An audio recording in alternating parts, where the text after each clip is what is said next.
시청자 여러분 안녕하십니까? 경제부동산의 김동수입니다. 많은 자영업자들이 폐업을 걱정하고 있습니다. 매출은 줄어드는데 금리 인상으로 심각한 자금난에 직면했기 때문입니다. 대출금 상환은 고사하고 매달 지출해야 하는 이자 부담만 눈덩이처럼 불어나고 있습니다. 그러니 많은 자영업자들이 가게 문을 닫을지 심각하게 고민들 하고 있습니다. 팬데믹 사태로 직격탄을 맞은 자영업자들이 금리 폭등으로 또다시 생존 위기에 내몰리고 있습니다. 0.5%를 유지하던 기준금리를 한국은행이 지난해 8월부터 4차례나 인상시켜서 현재 기준금리가 1.5%가 되었습니다. 최근 한국은행이 긴축 기조를 이어가면서 연말쯤 기준금리가 2.0% 이상까지 올리겠다는 방침입니다. 자영업자들의 대출 만기 연장 및 상환 유예가 종료되는 올 9월 이후에는 그동안 수면 아래 가라앉았던 부실이 한꺼번에 드러날 수 있어 우리 경제에 크나큰 타격이 예상이 됩니다. 한국은행의 자영업자 부채 현황 자료에 따르면 지난해 말 기준 전체 자영업자 대출 잔액은 909조 2천억 원으로 1년 전 803조 5천억보다 13.2%가 증가했습니다. 팬데믹 사태 직전인 2019년 684조 9천억 원과 비교하면 2년 새 32.7%가 증가했습니다. 한국은행 자료에 의하면 대출금리가 1.0%포인트 오를 시 자영업자가 지급해야 할 이자 부담입니다. 지난해 말 부채 기준에 약 6조 4천억 원이 증가할 것으로 추산했습니다. 이렇게 금리 인상 기조와 맞물려 자영업자들의 이자 부담이 한층 더 짙어질 수 있다는 것입니다. 특히 자영업자 대출자 중 절반 이상은 다중채무자입니다. 지난해 말 기준 다중채무 자영업자 수는 148만 명으로 전체 자영업 차주 중 56.5%를 차지했습니다. 이들의 대출 잔액은 지난해 말 630조 5천억 원으로 전체 자영업 대출의 69.3%에 달했습니다. 자영업자 대출의 부실 가능성은 아직 수면 아래 놓인 상태입니다. 국내 은행의 개인 사업자 대출 연체율은 0.19%로 역대 최저 수준입니다. 다만 이는 팬데믹 사태 이후 정부가 소상공인을 상대로 대출 만기 연장, 상환 유예 조치를 4차례나 연장한 데 따른 착시 현상이라는 시각도 있습니다. 오는 9월 만기 연장 상환 유예 조치가 종료되면 자영업자 대출의 잠재 부실이 수면 위로 떠오를 가능성이 농후해진다는 것입니다. 은행권은 특히 이자 납입 유예가 2년 넘게 장기간 지속된 데 따른 부작용을 우려하고 있습니다. 이자를 낼 여력이 없다는 것이 높은 대출 부실 위험도로 직결되기 때문입니다. 지난해 말 기준 은행권의 이자 상환 유예 대상 대출 잔액은 총 1조 7천억 원 수준입니다. 정책금융기관과 제2금융권까지 합치면 이자 상환 유예액은 총 5조 1천억 원에 이릅니다.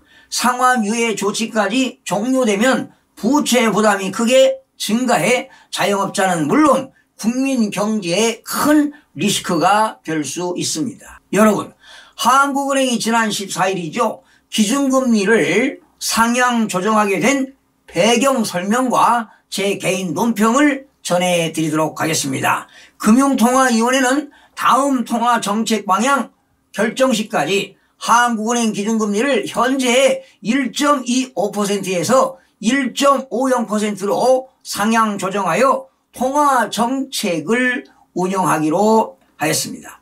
한국은행 총재가 공석임에도 불구하고 이렇게 선제적으로 기준금리를 올린 이유가 있습니다. 경제 상황이 급박하게 돌아가고 있다는 뜻 아니겠습니까? 특히 물가 상승 압력이 전방위로 빠르게 확산되고 기대 인플레이션도 상승세를 지속하는 상황입니다. 지난 3월 기준 국내 소비자 물가 상승률은 4.1%로 집계됐습니다. 이는 2012년 이후 10년 만에 최고치입니다. 석유류는 무려 31.2%가 상승했고요. 국고채 금리는 3년물 3.0%이고 회사채 금리는 3.68%입니다. 주요국 물가 오름세도 지금 가파른데요. 지난달 기준 소비자 물가 상승률을 보게 되면 미국은 8.5%, 유로 지역은 7.5%, 영국이 7.0% 수준입니다. 각국 중앙은행의 물가 안정 목표치는 2.0%를 상당폭 지금 상회하고 있습니다. 미국 연방준비제도가 5월 말과 6월에 두 차례에 걸쳐서 빅 스텝입니다. 0.5% 지금 기준금리 인상을 예고하고 있으며 양적 완화를 끝내고 양적 긴축으로 돌입한 상태입니다. 2023년까지 7차례의 기준금리를 올려서 최대 3.0%까지 될 가능성도 뚜렷해지고 있습니다. 지금 세계 물가가 급등하고 있습니다. 에너지는 물론 먹거리까지 지금 가격이 올라가고 있는데요. 특히 곡물 대국인 우크라이나 사태로 곡물 공급 차질로 가공식품까지 급등하고 있습니다. 세계 경제는 우크라이나 사태 등의 영향으로 회복세가 다소 둔화되는 가운데 인플레이션이 가속화되고 있는데요. 원유, 곡물 등 원자재 가격 상승으로 상당 기간 높은 오름세가 이어질 것으로 보입니다. 그런 가운데 중국도 1분기 경제 성적표가 아주 저조합니다. 특히 중국이 제로 코로나 원칙을 고집하면서 봉쇄 소비 효과로 소비 지표가 감소하고 있습니다. 그러다 보니 글로벌 물류 대란으로 세계 경제에 짙은 먹구름이 몰려오고 있습니다. 심지어 IMF는 올해 우크라이나 경제 성장률을 마이너스 35.0%, 러시아 경제 성장률은 마이너스 8.5%로 예상하고 있어서 우리나라에도 적지 않은 타격이 예상이 됩니다. 국제금융시장에서는 미국 연방준비제도의 통화정책 정상화 속도에 대한 기대 변화 등으로 주요국들의 국채금리가 큰 폭으로 상승하고 미 달러화가 강세를 나타내었습니다. 주가는 상당폭 하락하였다가 반등하였습니다. 앞으로 세계 경제는 주요국의 방역 조치 완화 등에 힘입어 회복 흐름을 재개할 것으로 예상되나 팬데믹 사태 전개 상황, 글로벌 인플레이션 움직임, 그리고 주요국들의 통화 정책의 변화, 지정학적 리스크 등에 대한 영향을 받을 것으로 보입니다. 국내 경제는 지금 회복세를 이어가고 있습니다. 설비 투자가 글로벌 공급 차질에 영향을 받아 조정되었지만 수출이 호조를 지속하고 민간 소비는 회복 흐름이 주춤하였다가 최근 방역 조치 완화 등의 영향으로 다소 개선되는 모습을 나타내었습니다. 가계대출은 소폭 감소하고 주택가격은 수도권을 중심으로 소폭 하락하였습니다. 여러분, 지금 국내 물가가 예상과 달리 장기간 상승세를 지속하고 있는 데는 각국의 확장적 거시 경제 정책과 글로벌 경기의 빠른 회복세가 주로 영향을 미쳤습니다. 또 신종 바이러스 감염증 확산 등에 따른 글로벌 공급 제약, 우크라이나 사태 이후 국제 원자재 가격 상승 등 수요 공급 측 요인도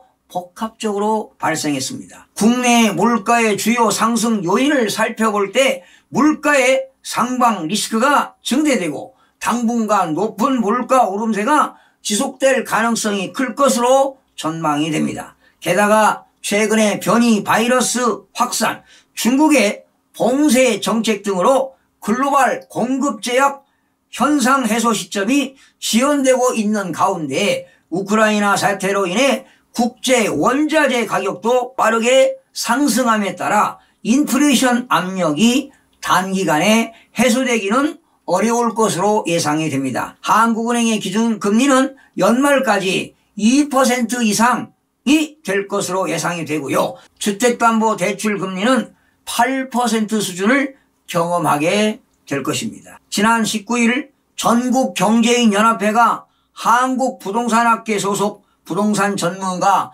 55명을 대상으로 조사한 결과에 따르면 올해 서울 주택시장 가격 상승을 예상한다는 답변이 61.8%로 조사됐습니다. 이들의 평균 상승 전망치는 2.1%로 나타났는데요. 과연 그렇게 될까요? 의구심이 가게 됩니다. 전문가 절반 이상이 58.2%는 집값 안정화 시기를 2년 이후로 예상했습니다. 아무래도 새 정부의 주택 정책이 자리를 잡기까지 시간이 필요하다고 보고 있는데요. 전국적으로 보면 집값은 상승 지역과 보합 지역, 하락 지역이 있기 마련인데요. 올해 들어 현재 서울 집값은 마이너스 0.11% 하락했습니다.